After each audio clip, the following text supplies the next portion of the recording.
Cape Verde Islands stun the world at Hard Rock Stadium.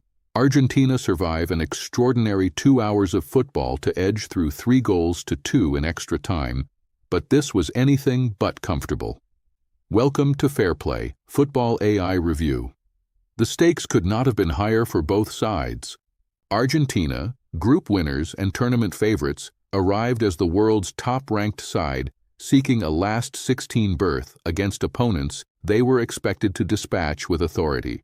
Cape Verde, the Blue Sharks, had nothing to lose and everything to gain. A first-ever appearance in the World Cup knockout rounds against the defending champions in front of 64,000 people in Miami. Scaloni had the luxury of a fully fit squad, no suspensions hanging over anyone. The real question was whether complacency would set in. Cape Verde, meanwhile, came in having drawn their final warm-up games against Saudi Arabia, Uruguay, and Spain, a sign of genuine tactical maturity, and a warning Argentina may not have heeded seriously enough. Scaloni deployed a 4-4-2 on the night, Messi and Lautaro Martinez leading the line with the freedom to interchange and create overloads. McAllister and Enzo Fernandez provided the engine in the middle, with DePaul and Almada wide. The intent was clear: flood the final third with combinations, overwhelm a lower-ranked side with relentless attacking movement, and make the result safe early. Pedro Leitão Brito, known as Bubista, set Cape Verde up in a 4-1-4-1 designed to compact the midfield and frustrate Argentina's circulation play. Kevin Lanini anchored in front of the defense, screening the channel between the lines.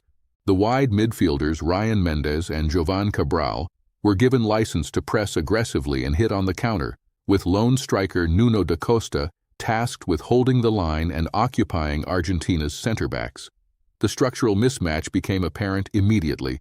Argentina's 4-4-2 created numerical superiority in the wide areas, but Cape Verde's midfield block of 4 forced the ball wide and cut off central combinations. Every time McAllister and Fernandez tried to thread through the middle, Lanini and De Roy Duarte were positioned to intercept. The real danger came in the transitions. When Argentina won possession deep, they had acres behind Cape Verde's midfield 4. Argentina dominated the opening exchanges, controlling nearly 2/3 of possession and building patiently through McAllister's distribution. The Blue Sharks sat in their shape, absorbed pressure, and looked to spring Mendes and Cabral in behind. Argentina's passing was crisp but occasionally predictable, looping around the Cape Verde block without truly penetrating it in those opening 20 minutes. Then, just before the half-hour mark, the breakthrough arrived. Lisandro Martinez picked up the ball deep and played a perfectly weighted ball over the top of the Cape Verde defensive line. Messi took it on his chest, assessed the onrushing Vozinha with a single glance, and lifted the ball with his right foot over the goalkeeper and into the net. His 20th World Cup goal. 32 years old at this tournament and still producing moments like that, Cape Verde refused to buckle. Goalkeeper Vozinha had been outstanding in the first half, already producing 3 saves of genuine quality against Messi, Lautaro, and Fernandez. Lautaro Martinez was particularly unfortunate. The inter-striker struck the woodwork twice in the first half, one a thundering header from a McAllister cross, the other a low drive off the right post that left the Argentine bench incredulous. Halftime arrived with Argentina a goal to the good but far from commanding. The statistics flattered the Albiceleste: 10 shots on target, 64% possession, but the Blue Sharks had shown they could hurt Argentina on the counter. Scaloni would have known the second half required his side to be sharper, more clinical.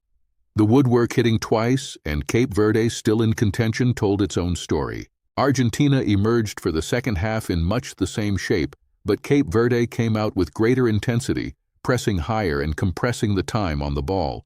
Bubista clearly made adjustments at the break, instructing his midfield to engage earlier and deny Argentina's fullbacks time to combine with the wide men.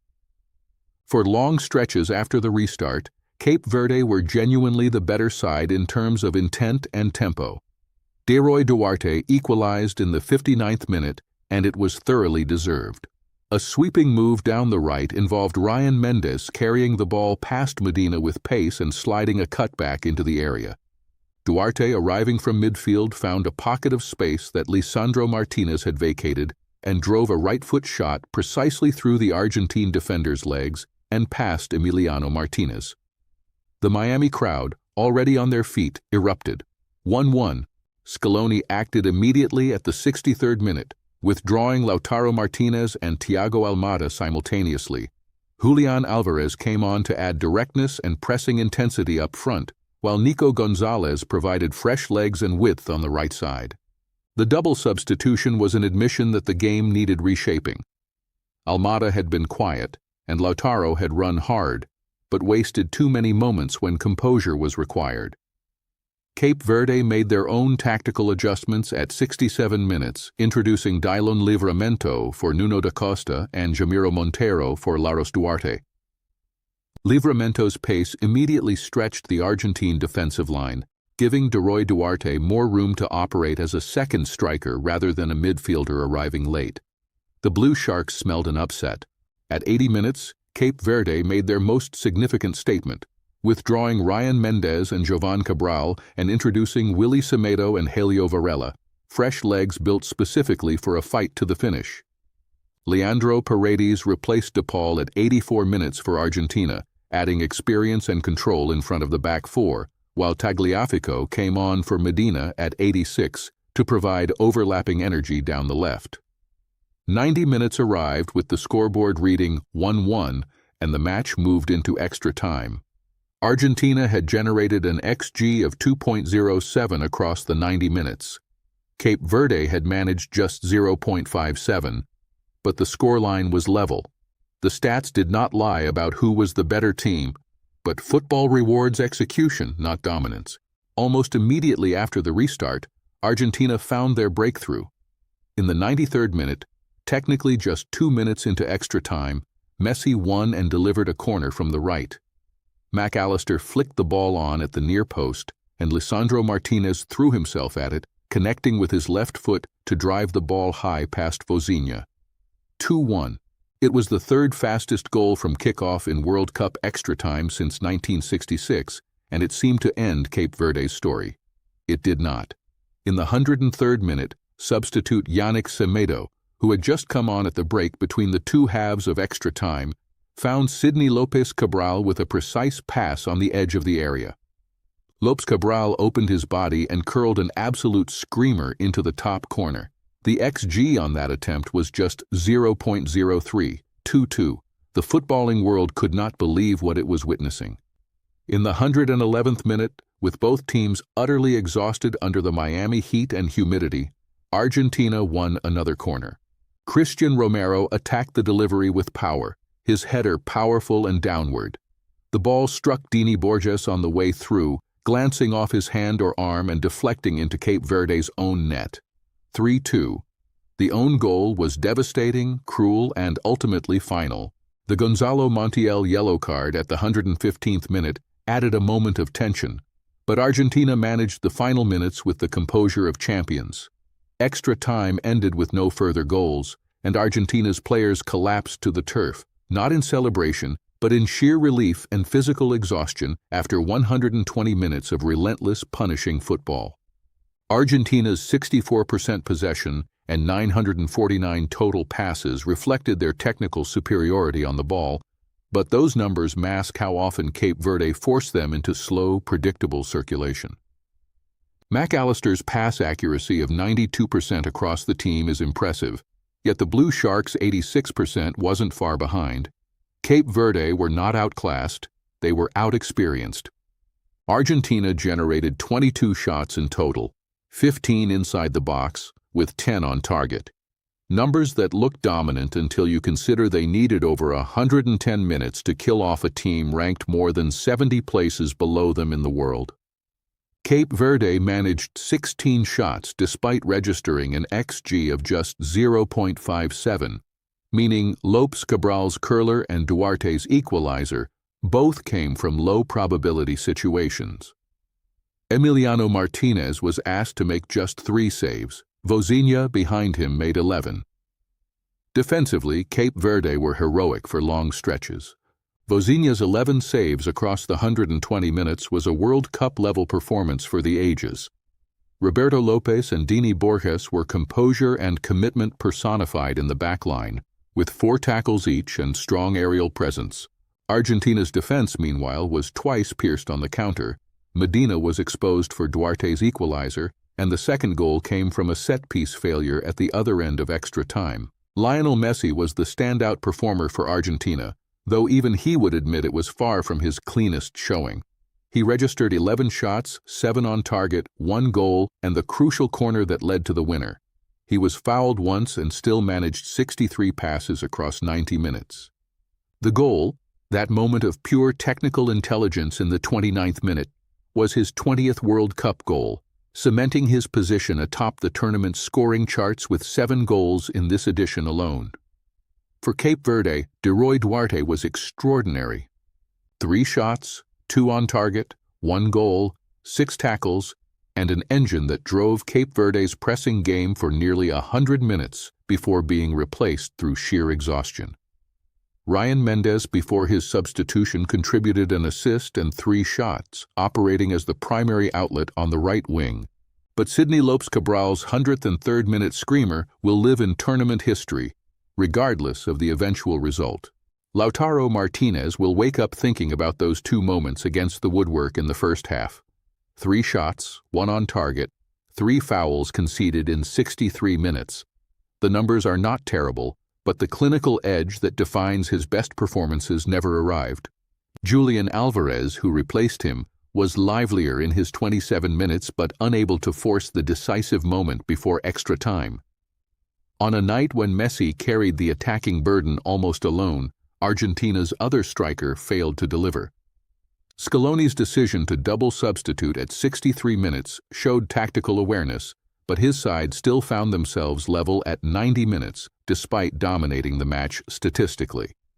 The formation worked. The 4-4-2 created overloads and generated chances, but it left Argentina slightly vulnerable on the counter in the second half when the midfield shape became stretched.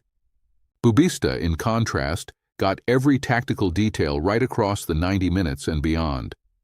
His side ran out of luck, not quality. This was the first competitive meeting between these 2 sides, so there is no deep rivalry to draw on, but Cape Verde have created one now. They drew against Uruguay, Spain, and Saudi Arabia in their recent build-up games and pushed Argentina further than almost anyone expected. The Blue Sharks depart this tournament with their reputation transformed.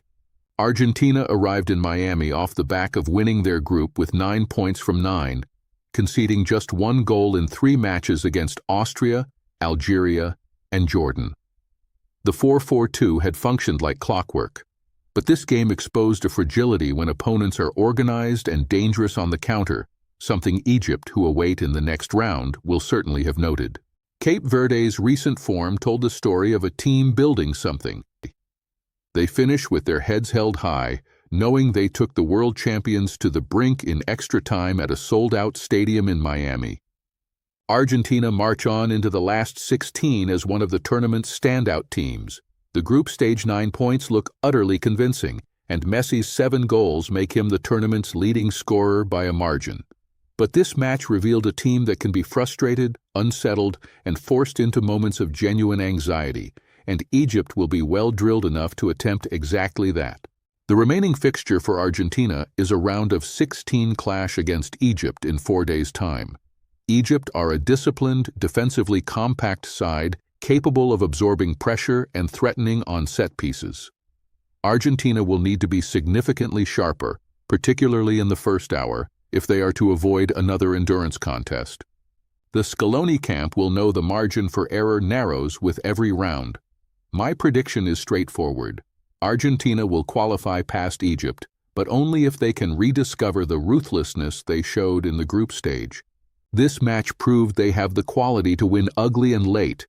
Messi's World Cup performances transcend the ordinary, but a repeat of this performance against stronger knockout opponents will end their title defense. Cape Verde are eliminated, but they go home heroes. This match was one of the tournament's finest, not because it was perfectly played, but because it was utterly, relentlessly human. an unfancied island nation pushing the world champions to the absolute edge before a heartbreaking own goal in extra time ended their dream. Argentina survive, Cape Verde inspire, and the 2026 World Cup has its first genuine classic. We'll have full coverage of the next round right here on FairPlay. That's the FairPlay verdict on this one. If you want more analysis like this, follow us, find us on YouTube, Instagram, and TikTok at FairPlay AI, and follow Anthony personally on X at Anthony Fairplay. See you next match.